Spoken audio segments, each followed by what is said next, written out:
we see some of those students that are pointy. So at Swarthmore, that might be an engineer. An engineer who loves engineering, and they do robotics, and they play video games, and they write code, and they do girls who code, and they do all these things that are fixed into one piece of their interest. Those are pointy students, and we admit some of those students. They don't know what a basketball is. They're not doing the whole community service thing. They're not up on stage doing the show, but they're amazing in the world of robotics and math and coding and those things. So you can also be a pointy student. It's not about being well-rounded per se. And then the last thing I'll talk about is leadership. We're not looking for leadership by title. And I think a lot of students get concerned with that. They want to show us their big titles, that they're the president, or they're the coach, or they're the captain of a club or entity. What we're actually looking for is influence. How do you influence people? If you have a leadership title, you have access to a certain amount of influence, and I'm really curious about how you use that. Not so much your title, but how you use that. If you're a member of an organization, what kind of member are you? That's what we're actually looking at. So when we're reading applications, we're not counting up the number of titles. We're not flat out impressed by a particular presidency of an organization. What we're really impressed with is why that title matters to you, why you're involved with that organization, how do you work with the other people in that organization to make it effective, how do you bring change to the organization, how do you include folks in the conversations that are happening as part of that group. Those are the types of things that we're looking for. So don't get too caught up with some of the buzzwords about a college admissions like passion and leadership and well-rounded, because that might be the wrong path to walk down, all right?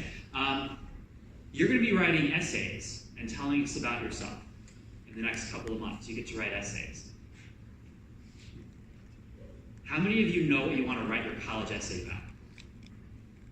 Good, okay. I'm glad that no one raised their hand for that. All of you have multiple stories that you can tell. I read a lot of essays. I read an essay not too long ago that was about playing video games. Parents, if your son or daughter said to you they're going to write an essay about playing video games and send it to one of the most selective schools in the country, does your head explode? A little bit? All right. How many of you play video games? Few of you. All right. So this essay was about playing video games. I grew up in the 80s. I grew up playing Atari. Do you guys know what Atari is? Yes, right? Like joystick and TV screen. I stopped playing video games at the end of the 80s and haven't played them since, so I don't really know how they work.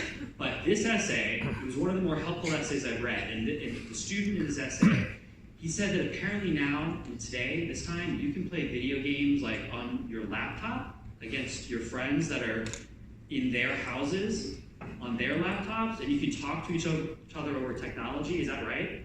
Is that how that works? That's fascinating. I didn't know that until I read this essay. The essay, so it was partly about that, but the student at the beginning of his essay, he self-described as being a bro. Do you know what a bro is? Are any of you bros? Yeah? All right. So bro, the way he described it in his essay was this sort of hyper-masculine, kind of goofy, sort of immature guy, doing the guys thing, whatever. So he basically said, I'm a bro, I go to school every day, and I bro it out with the other bros. And so we all go to our English class, we sit in the back of the class, we bro it out in the back of the class, we all go to the cafeteria for lunch, we sit in the cafeteria, we bro it out, and at the end of the school day, we all go home to our respective homes, we log into these multiplayer online video games, and we start beating each other up playing video games, right? What they often talk about while they're beating each other up playing video games are the things that they think emasculate them in some way or weaken them in some way. So one of them's talking about how he asked a young woman to the homecoming dance, and she turned him down, and he was devastated because he thought they had a thing, but she did not think they had a thing. So he was really upset about that. And another one was talking about how he had told his mom that he had studied for the AP chemistry exam, but when he got his score back, he clearly had not studied for it, so they had to have a heart-to-heart about priorities, and he wasn't going to be able to play video games for a while. So all the things that they thought weakened them in some ways, these young men were not quite ready to have face-to-face conversations about that because they were being bros and being hypermasculine and all of this stuff. So what they had done was they created this forum that was appropriate for them to connect with each other at a deeper level. And that was while they were beating each other up playing video games. So I read that essay as the director of admissions at a residential liberal arts college, and that essay was like gold to me. Do you know why? Because what? It was genuine. This was his life. This might be some of your lives. This was his life. It was this moment. It was super helpful for me because I know exactly who that kid's going to be when he shows up on our campus. He's going to show up on day one. He's going to throw it out.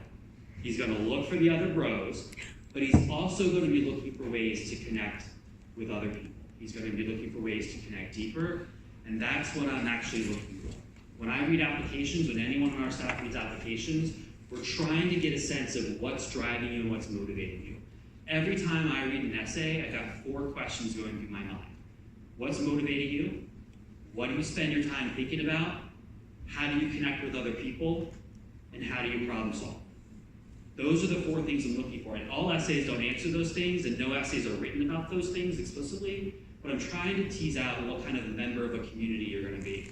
So when I read your essay, and this kid's talking about growing it out with the other guys, and then I read his English teacher's recommendation letter, and she's like, I can't quite get my finger on this kid. He's got a group of guys that he hangs out with all the time, and he's really smart, but I've never seen a group of guys so connected to one another. That's really unusual. He's clearly thinking in a really deep level. I have a sense of what she's talking about because I read his essay. So across the process of reading an application, we're trying to create these 3D images of each of you. Now, you can make that really hard for us by manufacturing passions and manufacturing leadership positions and trying to be well-rounded and trying to be all the things that you think that we want you to be. What we actually want to know from you is who you are. You're imperfect, that's awesome. You are figuring things out, that is awesome. You have concerns, you have questions, that is awesome.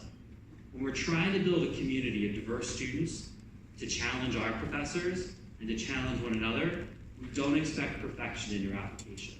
So think about this process as one of exploration. Think about the product, the application that you submit, as being a chance for you to tell us about your process, tell us about your life, tell us about where you're at.